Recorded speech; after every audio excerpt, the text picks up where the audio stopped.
Les premières images du film Vous n'aurez pas ma haine, le regard de Pierre Deladonchamp, qui incarne un journaliste dont la femme est morte dans les attentats du Bataclan, transperce le cœur. Il voulait plus que tout jouer ce rôle, adapté de l'œuvre autobiographique d'Antoine Léris. Le César du meilleur espoir pour l'Inconnu du lac s'impose une nouvelle fois sur le grand écran dans ce rôle poignant, transmettant les émotions à la perfection. S'il raconte l'histoire d'un autre, il se prépare à explorer la sienne puisqu'il est en train d'écrire son premier long-métrage. Dans son portrait de libération, son projet se dévoile, entre douleur familiale et souvenirs d'enfance. Pour sa première œuvre en tant que réalisateur, il s'inspire de sa vie, en écoutant la musique d'Alain Barrière et à regarder la mer qui accompagnera la scène d'ouverture. Dans son film, il va notamment parler de sa relation avec son frère qui s'est suicidé à 26 ans. De lui, il dira dans Libération qu'il était génial et très drôle, compositeur et musicien. Il a laissé à sa famille une quarantaine de textes dont certains chantés par Pierre Deladonchamp en 2005 en première partie de Jacques Higelin, précise Le Quotidien. Il y a cette précision aussi, son frère était aveugle. Mais pour moi, c'était comme une couleur de cheveux. Un détail mais pas un problème, confie le comédien.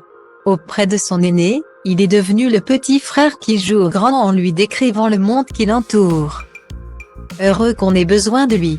Ils ont vécu dans une maison de Gerville à Malgrange, à côté de Nancy auprès de leur père qui travaillait dans le social, et de sa mère, institutrice.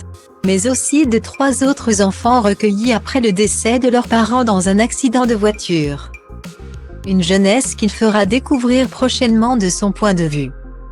Ce drame, qui le suit depuis des années, a certainement influé sur ses performances.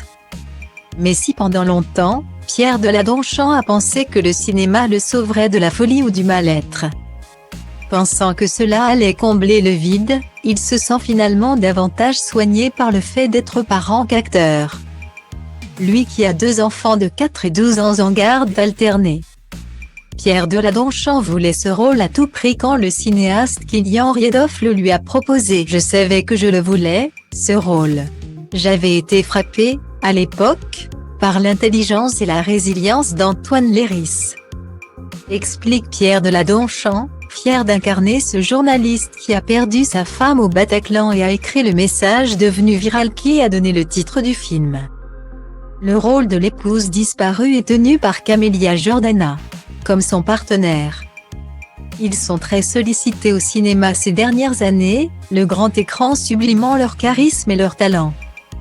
Découvrez la bande-annonce et les photos de l'avant-première du film qui a eu lieu à Paris le 27 octobre 2022 dans notre diaporama ci-dessus.